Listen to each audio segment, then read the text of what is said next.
This is The Round so far. Thanks to Amy, Nat Edwards and Kate McCarthy with you. And we start, of course, Kate, with the big story. And we both thought we'd be standing here talking about the Gold Coast Suns' best ever start in their history, but we're not, because the Tigers have shocked the football world and handed the Suns their first loss of the season. 11 points was the margin in the end. And the Tigers, they get their second win, and most people thought they wouldn't win a game this year. Yeah, this is a massive upset. Obviously, we were looking at Gold Coast coming into this round undefeated, going back against a team, as you said, Nat, that looked like they might not win a game this season and upset the Blues in round one, and now they've done the same to the Suns. But the Suns let them down a little bit, if we're being completely honest. They had their opportunities, but can't take anything away from Richmond, their ability to fight all the way to the end. Gold Coast came back at them in the fourth term. They sort of were still good enough to be able to hold them out, and contested possession, an area that they pride themselves on, or that most teams pride themselves on. Richmond won that, but not many other stats they did win, which is disappointing from a Gold Coast perspective, considering they lost the match. Yeah, Nick Floston was excellent. He had 15 intercept possessions. Tim Taranto, 35 disposals and a goal as well. They led the way for the Tigers. But Kate, I just wanted to draw your attention to this, because after round 9, 2021, Damien Hardwick, who was the Tigers coach at the time, made the comments that he hated coming to Marvel Stadium, and it appears as though that curse has continued. Well, I wouldn't be surprised if he doubled down on that, because he clearly still hates it. The teams that he coached doesn't like it either. Interesting, though, the last time they were there, which was the goal after the siren for that one win over Essendon, when Mac Andrew took that mark and kicked it through. But yeah, not a happy hunting ground for Damien Hardwick, is it? No, he is haunted by Marvel Stadium, that is for sure. Now, you mentioned the Suns and their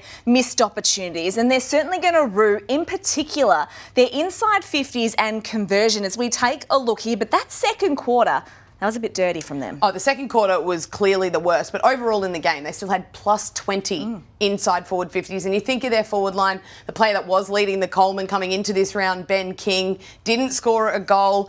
They had 13 marks inside forward 50 as well, but just some of the mistakes that they made with their entries were really, really poor. So long high kicks in. To be completely honest, there's two teams that I've analysed quite closely with their forward 50 entries this season. First one's Carlton, second one's Melbourne. And this looked like the way that they were using the ball earlier in the season. They were completely burning teammates that were in a better spot to then get a deeper entry, or they were doing just this, just bombing it long. They had the outnumber and they were able to just intercept and go straight back at them. So their ball use, moving the ball inside that forward half, was really, really poor. And what we've come to know from the Gold Coast Suns from the past. So last year they torched their ball going inside forward 50, really poor in that area for conversion. They've been able to get on top of it so far this year. And it's interesting, when the pressure comes back on you as a team, that saying old habits die hard, and they started to feel the pinch, bomb it long, and got no bang for buck. Now, if I go back and revisit your crystal ball predictions from the start of the year, you do have the Suns making finals for the first time. Has your opinion changed in that regard? Not at all. I think it's 24 weeks, our season of football. They're obviously a game behind still with that one to make up against Essendon. But no, this doesn't change my opinion of the Gold Coast Suns and their ability to make finals. I think we're very reactive in football media. There's people even after last week saying that the Hawks, there's question marks around them. You're allowed to have an off week. You're allowed to have an off couple of weeks. And it's how they come out on the other side of this now, and the changes that they make. Easy to make changes when you've had 18 inside 50s for one goal. The only way from there is up. Well, let's get to the MCG now, because this was the other big story from the round so far. The blowtorch has been on Simon Goodwin and his D's, but on Saturday, Melbourne got their very first win of the season. In fact, it was their first win in 245 days. Kate, you were there at the MCG to see them stun the Dockers by 10 points. Yeah, well, they started with pressure and they got their game going through centre bounce clearance. And for once, it was the Melbourne of old that were dominating clearance and running sort of shoulders out through the front door of a clearance and being able to use their forward 50 entries to their advantage. But a person that won't be too happy is Justin Longmuir, and the Fremantle team itself was really disappointing. Yeah, so Fremantle, we're going to unpack the fallout from that and hear from Justin Longmuir in just a moment. Max Gawn was so impressive, a captain's game in that second half in particular. Harrison Petty kicked 4 goals. Jack Viney set the tone early with 25 disposals and did a great job on Caleb Sarong. But I want to ask you about Melbourne's ball movement, because when you were there live at the MCG, was this one of the biggest changes that that you noticed today? Yeah, clear change. The first one here, Oliver, he goes to kick that, throw it on the boot and kick it inside forward 50. That's what we've been seeing. We've been seeing them not bring each other into the game. Even here, this chain of handball, each player is looking up, seeing that there's not an option. Melbourne, the last 5 weeks, bomb that long down the line. It's a turnover. They look for a better option. Now they've got the ball in the corridor. They get it. They move it quickly. They take a risky kick, but it's on. And Cozzy Pickett, the man that was on fire, delivers it inside forward 50. Free kick Melbourne, have a shot on the end of that one. And then this one, just their ability to bring each other into the game is really impressive with this. So handballs out to a player in a better position, move it wide and go from there. But it's been a huge change to their ball movement. It's been a real improvement and it's been something that I've been asking to see for a long time, but we haven't seen it. Do you think it's more personnel based, the fact that they've been able to get that ball movement and improve on that this week? Is it because they made some actual changes at the selection table? Well, I think the credit has to go to the combination of the two. So they've been talking for a while about wanting to change the way they move the ball, and the personnel that they took out were tall players. So Bailey Fritsch, Van Rooyen, two tall players, two experienced players as well. A little bit of a message sent dropping those players, but they brought in smalls. So they brought in players that not sort of genuine small forwards, but players that are a little bit more nimble and a little bit more able to put pressure in the forward half and play a role. And that's what we saw. We saw these players playing a role, and their ability to then have a specific target inside forward 50 in Harrison Petty, who got most of the ball coming his way. It was a focal point, and they played to their role, they played to their game plan, and they had the personnel to do so. So I think it was a combination of the two, and you've got to give Simon Goodwin credit for that. He made the changes, they made the changes with their game plan, and were finally able to execute it for a full 4 quarters. But if you have a look at that, the focal points going forward. So Van Rooyen, Fritsch in the last 5 rounds, you can see there's a split between the two. So yes, sometimes you can play with 2 tools. We've seen Adelaide be able to play with 3. Some teams need a focal point in front of goal. Today it was Harrison Petty. He got all of the traffic that was long, high balls coming in, 13 targets. Cozzy Pickett, the next highest, with 5. So it just shows me they knew where the ball was going, so their smalls could get to the feet, either score a goal or lock it in their forward half for more time. It's a winning formula so far, and I'm not sure Jacob Van Rooyen and Bailey Fritsch will get back into the team. They played the VFL at Casey earlier today and only had 2 goals so between the two of them, so a goal apiece. It is, though, time now for Kate's King, and there was someone who delighted us in attack, and it's Cozzy Pickett. Oh, it's got to be Cozzy Pickett. I mean, honourable mention has to go to Max Gawn. Yes. His second half was phenomenal, both in attack and defence, but Cozzy Pickett, he's the human highlight reel at the moment. This was phenomenal, a huge grab, used his own teammate Harrison Petty as a stepladder. It didn't matter who was under it for him. And then this one, this is going to be shown everywhere. So electric. If that's not bad enough, he's turned around, Jode the Goose him, and then give him in the peace sign. Yeah, it's but the peace sign. 5 goals. He should have done the 5. Yeah, well, I think he had trouble working out how many he'd kicked because he'd kicked that many, but it's nothing. At the ground, we weren't sure what it was. We weren't sure if it was going to be a $1,000 fine, but it wasn't. It was the peace sign, nothing else. So while Melbourne's first win of the season is massive, on the flip side, Fremantle is a huge story too, Kate. And I want to take you back to their season launch when their president, Chris Sutherland, stood up there and said, the time for talking is done. It is now time for action. And there's so much hype about Fremantle. I had them in my pre-season prediction as a top 4 side. And this game against Melbourne today, to me, was a chance at the MCG to make a statement. And if you are a legitimate, genuine premiership contender, you should win a game like this against a club that is on their knees at 0-5, and they could not get the job done. In my opinion, right now, they're a pretender. Am I being too harsh? No, I think I completely agree with you. And I had the same sentiments for them coming into the season. They'd be a top 8 team. I think their talk off-field showed that they thought they'd be a top 8 team. We go back to the pre-season match, or the Indigenous All-Stars match, where they played a vanilla brand because they didn't want other teams to see their game plan. Well, it's come back to really bite them, hasn't it? And I love how bold they were in saying that they would, the time for talk was over and it's ready for action, but so far we've seen very little action. A really poor performance against Geelong in round 1, the loss to the Swans then straight after that. got back on track a little bit, beating West Coast, but it's been pretty disappointing, and you can't sum up this afternoon any differently for Fremantle. It was disappointing. It wasn't good enough, and their coach said the same thing. Yeah, he basically said they weren't tough enough for long enough. Let's head now to the Adelaide Oval, where the Crows got the scalp that they needed. Now, they were coming off the back of 2 straight losses, but they're back on the winners list after an 18-point win over the Giants. This game, though, was a hard-fought slog. It was a low-scoring, dour affair, and sometimes you just need to win ugly, and that's what they did. But, Kate, what was not so ugly about this game was Adelaide's forward pressure. Yeah, we're having a look at it now, and it was just immense. It was... Coming into this game, they'd been questioned, okay, can you play with 3 talls? And if you can, how are you defending? Because at the moment, you're leaking way too many points. Yes, it was a low-scoring game for both teams, but keeping GWS ahead, they still had 43 inside 50s, and they kept them to a very, very low score, so 52-32. Incredible, but... yeah, I think they've really answered a lot of the critics with that, with their ability to pressure a team that does score freely. Yes, no Jesse Hogan for GWS. They still have a very potent forward line.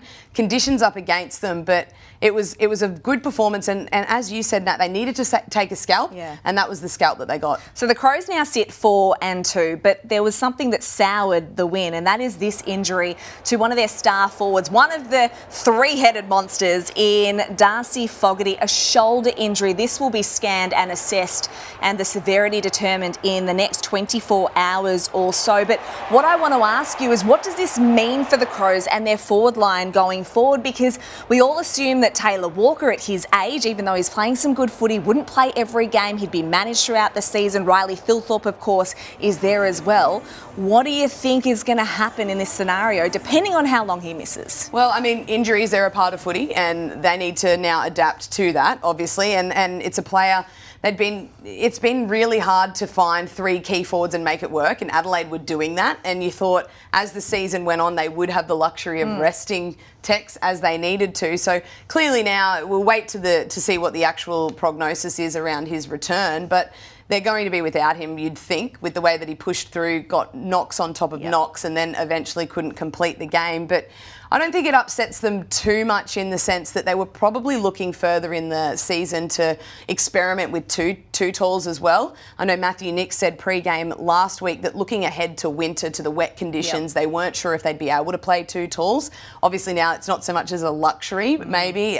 They'll be refined to having the 2 tools that they've got available, but I think disappointing because he was having such a great season in front of the sticks as well, and we'll see how they adapt, but I wouldn't be surprised if they bring sort of a more dynamic small forward in, just to sort of see how it works for the next few weeks, because now they have the ability to do that without having to drop a player. Just quickly on the Giants, this was their 2nd loss of the season. They never really got into this game, but in your calculations, does this loss damage their standing as a genuine premiership contender at all? Well, I would be completely going against what I said about 5 minutes ago. Absolutely not. Again, it's a long season. I thought that might be the case. I think they're allowed to have a little anomaly here and there. It was a really interesting game. It was scrappy. It was wet for the 3rd term. There was a lot going on, and I think there's nothing that really stands out as a real catastrophic fail from this game for GWS. Well, you say that. Yes. You say that, Kate. But I think we actually found the answer to what went wrong with the Giants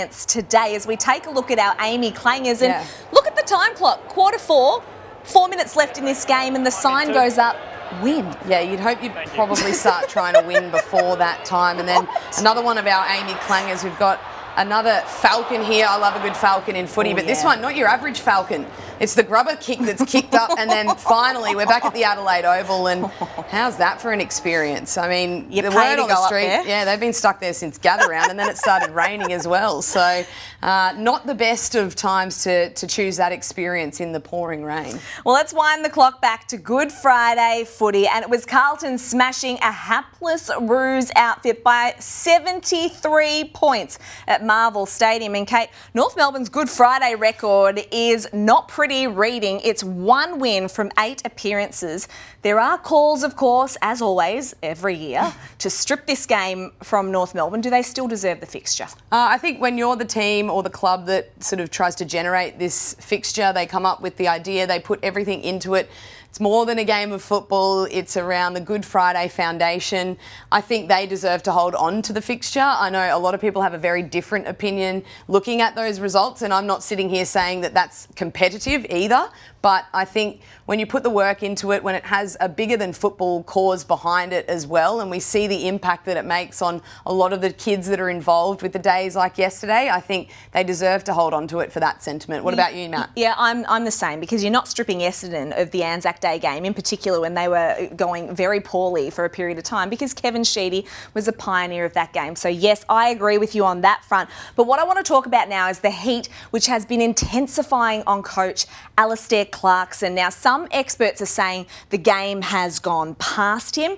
Do you subscribe to that commentary? I don't. I think they need to give him a little bit longer to get his feet under the desk, so to speak. Okay. And the reason that I sort of say this, I've had a little bit of a deep dive. So 2007 Hawks, this was the third year that Clarko took over at Hawthorn.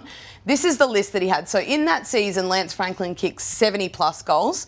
Jared Ruffhead kicked 40 plus goals. You've got Sam Mitchell in his 6th season. Mitch Lewis, his 3rd season.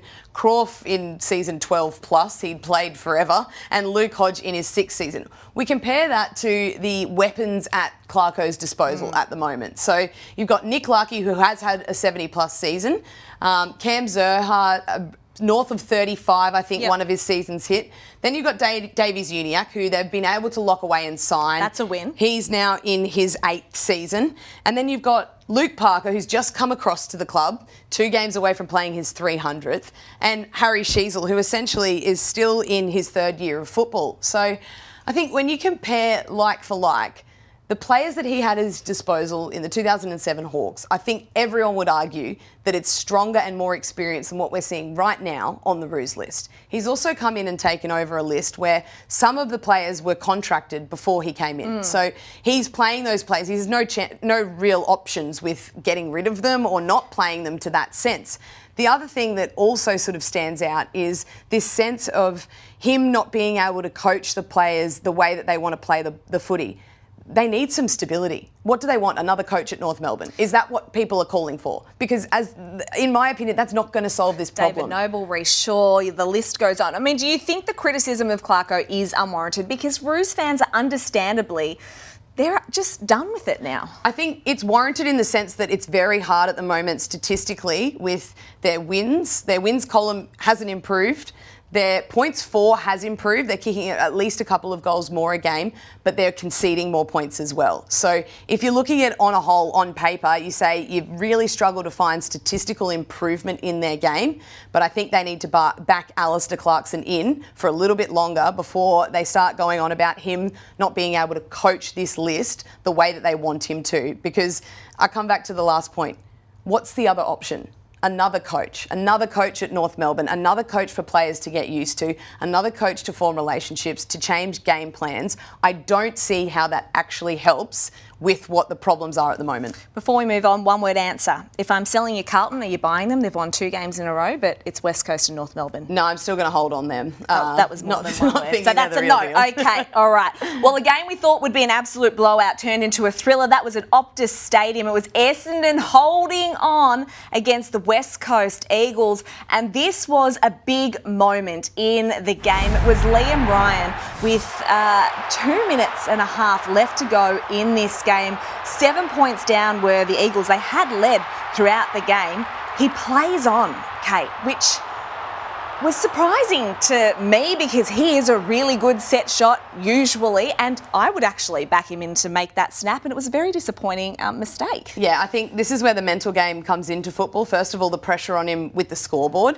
The next one, his night, 0 goals, 2. Here a look at his 3. So he had 3 set shots. 2 of them made it through for behinds, 1 out on the full. So as a player, this is in the back of your mind. You've had 3 set shots. That one's obviously a much harder shot at goal than the previous one, which should have been kicked.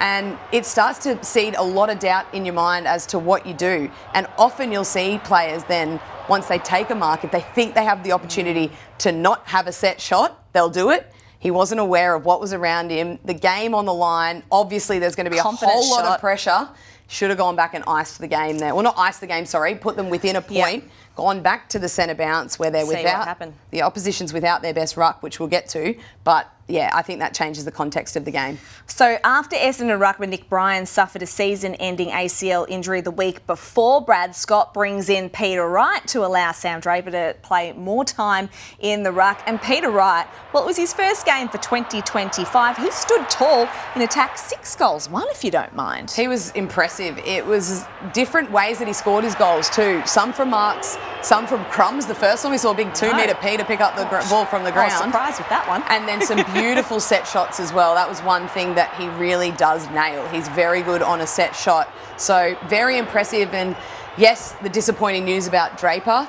Good news is they've got 2-metre Peter back playing some good footy, kicked 6 goals in his return game. So that does sort of allow them to have that key tall in front of goal where they were trying to use Draper. So Draper, the Achilles injury, it's not good news when it comes to the ruck stocks at Essendon. It probably means that a 36-year-old veteran that I think a lot of people had forgotten was still on Essendon's list in Todd Goldstein is going to be the man come Anzac Day in about a week's time against Collingwood next week. Yeah, you think he would be the one that would get the call up for this game as we see the injury occurring here, and it's textbook Achilles. When you go to push off, it's almost like a sniper injury. You see the player go down with no one around them, and clear disappointment, and he'd just be shattered sitting there because you know an Achilles is sort of a 12-month injury. And I think a lot of people would see that footage from 3/4 time where he's talking to the doctor, he's talking to the physio and say, well, why on earth would you put him back out there to play? It's round 6, what's going on? Well, as a player, that's probably one of the hardest decisions to make. You're listening to your body, so you kind of feel like something's not quite right. Those conversations were actually around his left calf, not the same side as the Achilles injuries, but you have this choice to make in a very small space of time. Do I sit on the bench and watch my team essentially, they could win, they could lose and have no say in it to protect myself?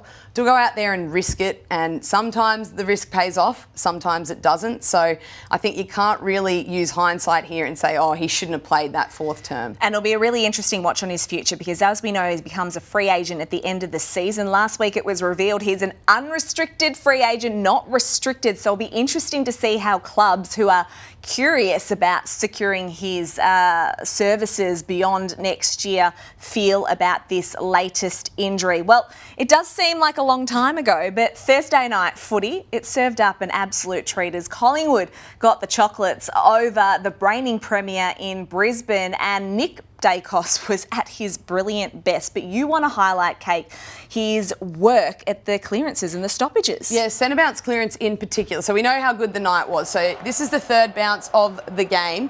Will Ashcroft, really good position here. He's got the back of Daicos. Have a look how quickly that can change when you're playing on Nick Daicos.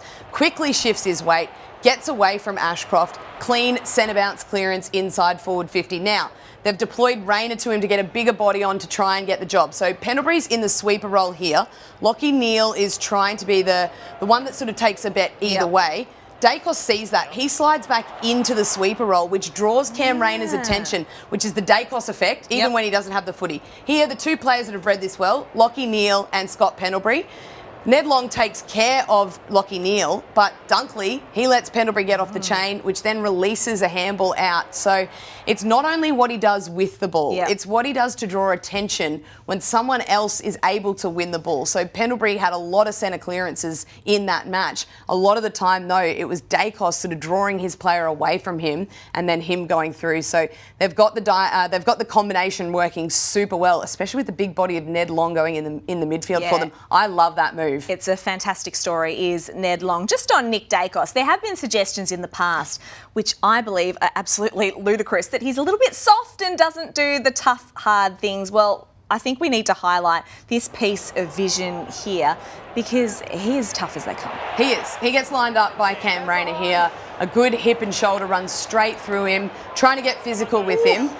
You could see that. I probably wouldn't get up for weeks if that happened to me. But have a look here. Middle of the frame, the bright boots. Guess who gets the next possession after that stoppage clearance? It's Nick Daicos. So if you want to call him soft, I don't think a soft player gets up from a hit like that and then gets one of the next disposals in the chain. That's not soft at all. So if anyone wants to come at Nick Daicos and say that he's soft, just send them that clip. Are the Pies your new premiership favourite after that win? Their ability to defend is, for me, a premiership formula. Yeah, I think, I'm not saying that they've destroyed Brisbane and that Brisbane can't win the premiership, but their ability to clog the corridor and defend so hard, the number one defensive team in the competition at the moment, it looks like in the off-season, they have made one thing a priority, and that is defending well and defending as a team. Still plenty to come this weekend when it comes to footy action for round 6. 2 games on Sunday, a rematch of the preliminary final from last year. The Dogs welcome back their skipper and Marcus Bontempelli for the clash against the Saints, and then it's the big one on Monday, Geelong and Hawthorn in the annual Dare to Hope match. Cannot wait for Easter Monday football. Kate, you've been brilliant as always. Thanks for joining me. Thank you for joining me, Nat. It's been wonderful to have you. Just a little cameo. Thank you so much for watching the round so far. Thanks, of course, to Amy. Enjoy the rest of your weekend.